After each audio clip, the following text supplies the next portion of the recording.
Try to understand English, a simple phrase, yet mastering it requires dedication. Through consistent practice, speaking out loud, and engaging with real conversations, you can train your brain to think in English and build fluency one day at a time.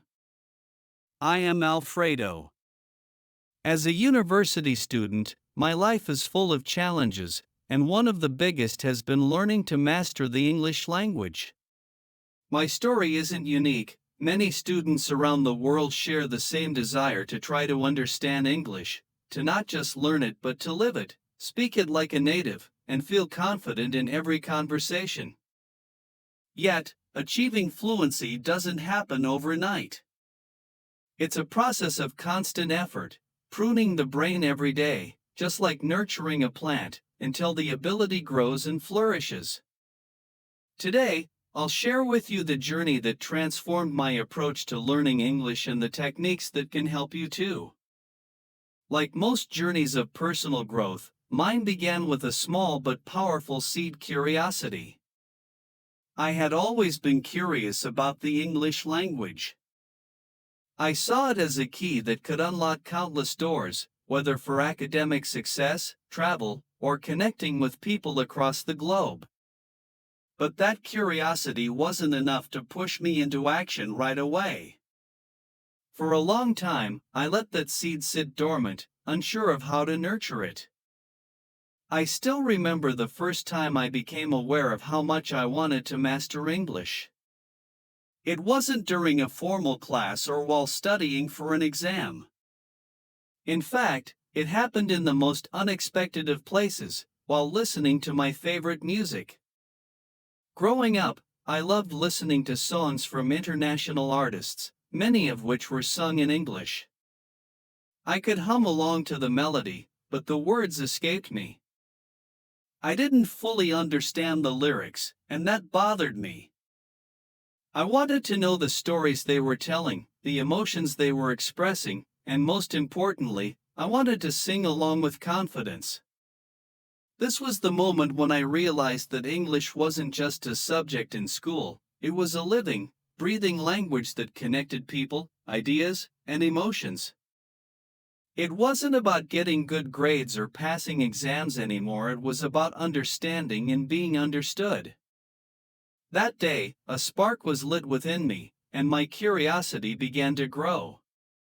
Curiosity soon led me to realize that knowing English was more than just a cool skill, it was becoming an essential tool in the modern world. As a university student, my academic journey constantly reminded me of the need to be proficient in English. Whether it was reading research papers, writing essays, or giving presentations, English was everywhere. The vast majority of academic resources were in English, and more often than not, my professors would recommend reading material from English-speaking scholars. But it wasn't just academia. I noticed how English had permeated pop culture, technology, and even social interactions. The more I looked around, the more I saw how much English was influencing the world around me. Whether it was scrolling through social media, watching global news, or reading the latest tech updates, English was the common thread connecting it all. As my curiosity deepened, so did my awareness of my limitations. It wasn't just about learning words or phrases anymore. It was about truly understanding English in all its forms: written, spoken, and even culturally nuanced. I didn't want to be an outsider to this vast world of knowledge and communication. I wanted to be a part of it. However, with that growing curiosity came a sense of frustration. Learning English wasn't easy. I remember sitting in class, feeling overwhelmed as my teacher introduced yet another set of grammar rules that seemed to contradict everything I had learned before. The irregular verbs, the phrasal verbs, the countless exceptions to every rule. It was like trying to solve a puzzle where the pieces kept changing shape. I was shy, and speaking English felt daunting. Every time I tried to construct a sentence, I hesitated. My mind raced, translating from my native language, and by the time I was ready to speak, the moment had passed. I made mistakes, plenty of them, and each one chipped away at my confidence. I began to wonder, is this really worth it? Can I ever get past these mistakes? Despite these struggles, that seed of curiosity refused to die. It kept me going, even when it seemed easier to give up. And looking back, I realized that this was one of the most important lessons I learned early on. Curiosity, when nurtured, is stronger than frustration. My desire to understand English, to be able to communicate without barriers, outweighed the discomfort of making mistakes. Curiosity alone can only take you so far. At some point, you need to turn that curiosity into action, and for me, that moment came when I decided to take control of my learning. I realized that if I was going to achieve fluency, I couldn't rely solely on classroom learning or textbooks. I had to immerse myself in English in a way that made it an everyday experience. I started small. I changed the language on my phone and laptop to English. It seemed like a minor change, but it forced me to engage with the language constantly. Every notification, every app, every setting was now in English. It was my way of planting that seed deeper into my daily routine. Next, I began watching English movies and TV shows without subtitles. At first, it was overwhelming. I didn't catch every word, and sometimes I missed entire conversations. But I didn't let that stop me. I was determined to train my ear to the sounds and rhythms of the language. Slowly, I began to recognize words, phrases, and even idioms. My brain was starting to adapt, and that seed of curiosity was starting to grow into something more, an active pursuit of fluency. The more I engaged with the language, the more my curiosity turned into motivation. I wasn't just learning English because I had to, I was learning it because I wanted to. I wanted to understand the lyrics of my favorite songs, to watch movies without relying on subtitles, and to read books in their original language. This shift in mindset from obligation to passion was what kept me going, even when the learning process felt slow or difficult. Looking back, I realized that curiosity was the foundation of my entire journey to fluency. It was that initial spark that pushed me to explore the language in ways that went beyond the classroom. But curiosity alone wasn't enough. It had to be paired with action, daily, consistent efforts to engage with English in a meaningful way. Curiosity gave me the motivation to start, but discipline and practice were what allowed that curiosity to bear fruit. It was through nurturing that seed, through daily exposure to the language, that I began to see real growth. My vocabulary expanded, my listening skills improved, and most importantly, my confidence grew. The key lesson here is that every journey toward learning a new language starts with curiosity. Whether it's a desire to travel, to understand a new culture, or simply to challenge yourself, that initial curiosity is what gets you moving. But to truly succeed, you have to nurture that curiosity every day, creating the right environment for it to grow. After the spark of curiosity turned into action, I realized something fundamental. It wasn't enough to simply study English. I needed to live it every day. The real challenge wasn't just memorizing grammar rules or expanding my vocabulary, it was creating the perfect environment for learning. One that would allow my brain to absorb and process the language as naturally as possible. This was when I began to understand that fluency isn't achieved by isolated bursts of effort. It's the result of daily practice, day after day, like tending to a garden. In the early stages of my journey, I had no idea what a true immersion experience felt like. I believed that if I studied hard before exams or spent hours memorizing new words, I would eventually become fluent. But this approach didn't work. I was missing something crucial: consistency. Just like a plant needs regular watering and sunlight, my brain needed constant exposure to the language to flourish. So, I began the process of building the perfect environment for learning English every day. The first thing I did was change my mornings. I had read somewhere that the way you start your day sets the tone for everything that follows, and I took this to heart. I decided that my mornings would be dedicated to immersing myself in English. I started small. Instead of waking up and scrolling through social media in my native language, I switched to listening to English podcasts or watching short videos in English while having breakfast. It was difficult at first. I couldn't catch everything they were saying, and my mind would sometimes wander back to my native language. But I stuck with it. By making this a habit, I was priming my brain to be in English mode from the very beginning of the day. My ears started getting used to the rhythm and flow of the language, even if I didn't understand every single word. Over time, I noticed that I was catching more phrases, and the language started to feel more familiar. The key was consistency, doing it every day, no matter what. It became my routine, and soon, English wasn't something I had to consciously think about in the mornings. It was just a natural part of how I began my day. One of the most effective, yet challenging, parts of my daily practice was speaking out loud. I was often too embarrassed to speak English in front of others because I feared making mistakes or sounding awkward. But I realized that I wouldn't improve if I didn't push myself out of my comfort zone. To overcome this, I started talking to myself in English. Yes, it sounds strange, but it worked wonders.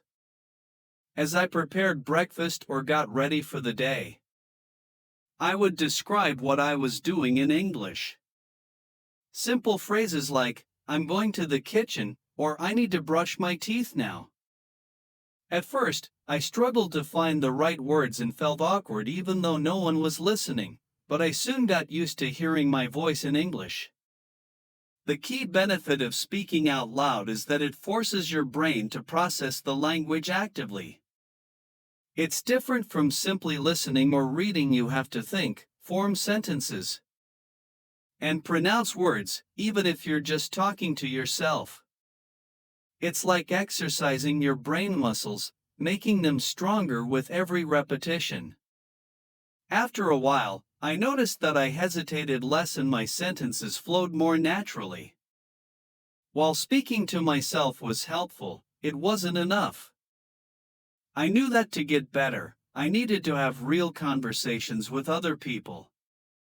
I began seeking out classmates who were fluent or more advanced in English, and I made an effort to have casual conversations with them whenever possible. At first, these conversations were intimidating. I felt like I was constantly searching for the right words, afraid that I would make a mistake or say something wrong. But I reminded myself that every conversation was practice, an opportunity to learn. I started small, asking simple questions like, "How was your weekend?" or "What are your plans for the day?" These conversations, however brief, forced me to think in English and respond without the luxury of time to translate in my head. Over time, these daily conversations became easier. I started to pick up new phrases and expressions that I hadn't learned in class.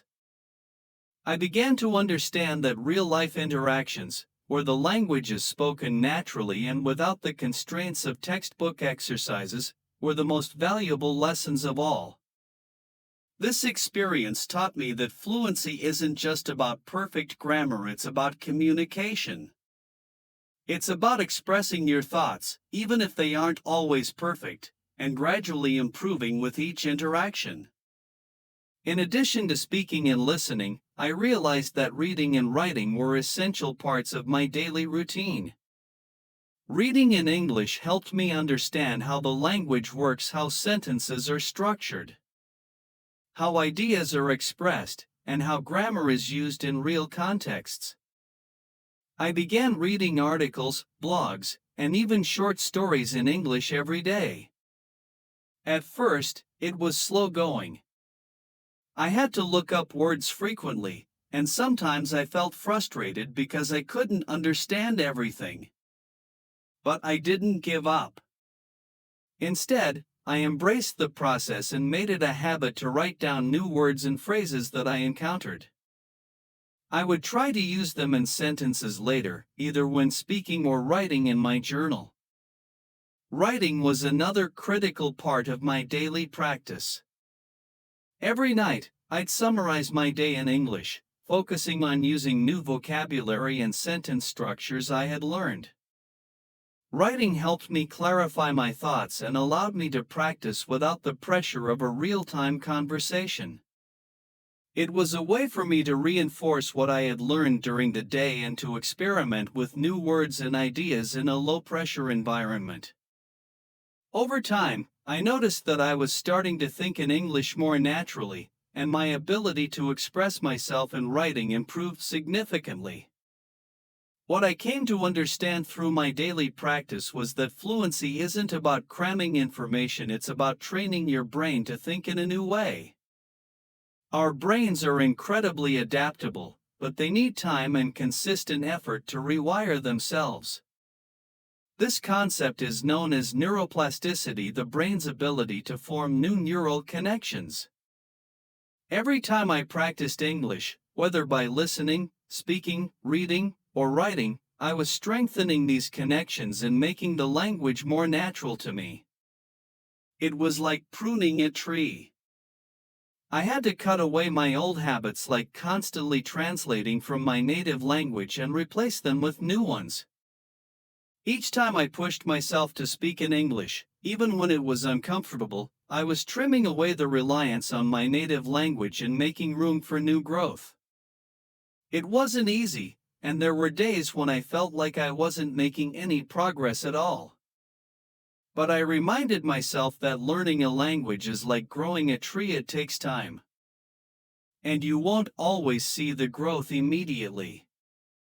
But if you keep watering it every day, eventually, it will flourish. One of the most important lessons I learned during this process was that consistency mattered far more than perfection. At the beginning, I was so focused on getting everything right that I often became frustrated when I made mistakes. But I soon realized that trying to be perfect was holding me back. The key wasn't to speak or write flawlessly, it was to practice every day, even if I made mistakes along the way. So I adopted a new mindset: progress over perfection. Instead of trying to speak perfect English, I focused on speaking better English than I had the day before. Each small victory, a conversation where I used a new phrase, a journal entry where I spelled a tricky word correctly, or a podcast where I understood more than half of the content, became a reason to celebrate. The more I practiced, the more my confidence grew, and the less I worried about making mistakes. This daily practice, repeated consistently, became the foundation for my growth. I didn't expect to become fluent in a week or even a month.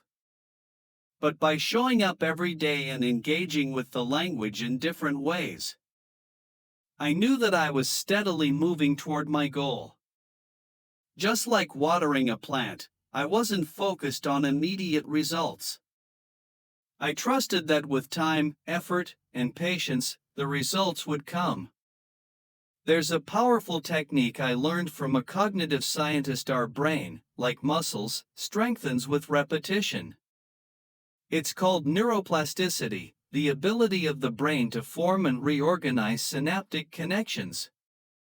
In simpler terms, the more you practice something, the more your brain rewires itself to make that task easier. For English learning, this meant that every day I spoke, listened, or wrote in English, I was essentially pruning my brain.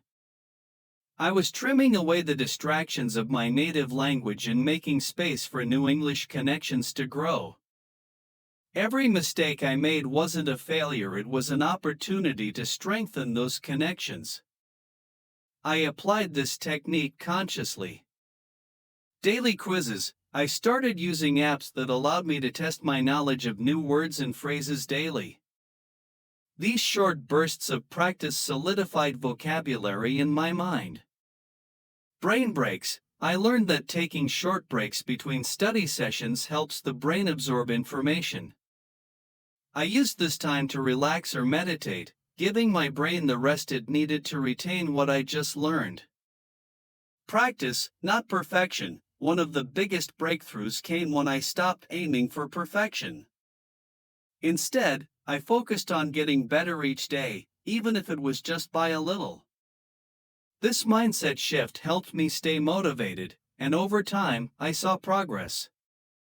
As I continued to prune and nurture my brain through daily practice, I began to feel the shift. English was no longer just a subject to be studied, it became a part of me, an experience I lived every day. Here's what I discovered about creating a true English environment. Think in English. This was perhaps the hardest, but most effective change. Instead of translating thoughts from my native language into English, I started forcing myself to think directly in English. I'd look at objects around me and describe them in English, or I'd plan my day in my head using only English words. This rewiring of my thought process made speaking much smoother. Surround yourself with English. Everything around me became English-centric. I changed the language settings on my phone, watched movies only in English, and even set English songs as my alarm in the morning.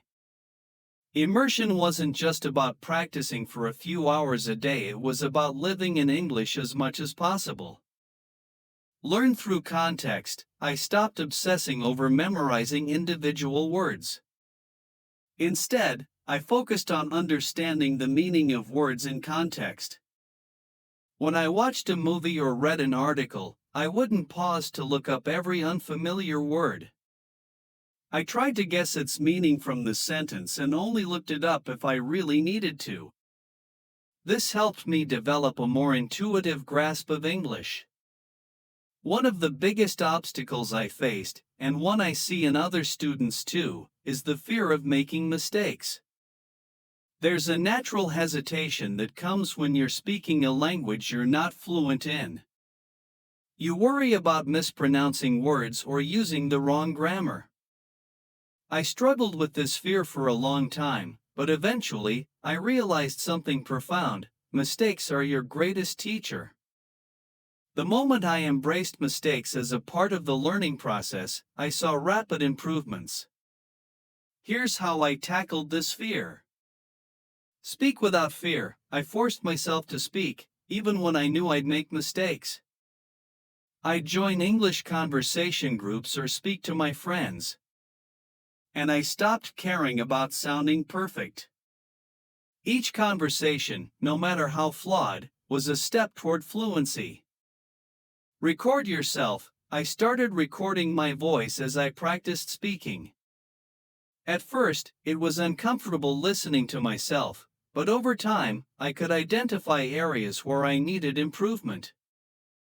Listening to yourself speak in English is an effective way to pinpoint specific pronunciation or grammar errors.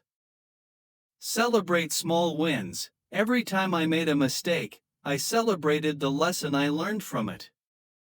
Did I use the wrong verb tense in a conversation? Great, now I knew which one to use next time. The more I focused on learning from mistakes, the less afraid I became of making them. By the time I reached the halfway point of my university studies, I could see how far I had come. My English was more natural, my vocabulary had expanded, and my confidence had grown. But what really made the difference wasn't any magic trick or shortcut, it was consistency. Like tending to a garden, my daily efforts, no matter how small, added up over time. I realized that fluency isn't a sprint, it's a marathon. It's about consistently showing up every day, practicing in small ways, and allowing the language to become a part of your everyday life. When you water a plant, it doesn't grow overnight. But one day, without even realizing it, you look back and see how tall it has become. As a university student, my initial goal was simply to pass my English exams, but as I immersed myself more and more in the language, my goals evolved. I no longer wanted to just understand English, I wanted to live it, breathe it, and use it as naturally as a native speaker. Today, I look back on the journey and see how far I've come. The key was creating the right environment for learning, practicing daily, and pruning my brain to think and function in English. I didn't focus on becoming fluent overnight. Instead, I focused on enjoying the process, one day at a time. I now speak English with confidence, read and write without hesitation, and, most importantly, I feel comfortable making mistakes because I know they are just part of the journey. My advice to anyone trying to master English is simple: don't rush. Take it day by day, create a learning environment that immerses you in the language, and keep practicing, pruning your brain as you go. If you're enjoying our content, don't forget to subscribe to our channel and give us a thumbs up. Make sure to activate the notification bell so you're alerted every time we publish new videos. It's a simple way to stay updated and support us in bringing you the best information possible. Thanks for being a part of our community. Finally, I invite you to check out our next highly recommended content, perfect for further strengthening our learning journey of Try to Understand English.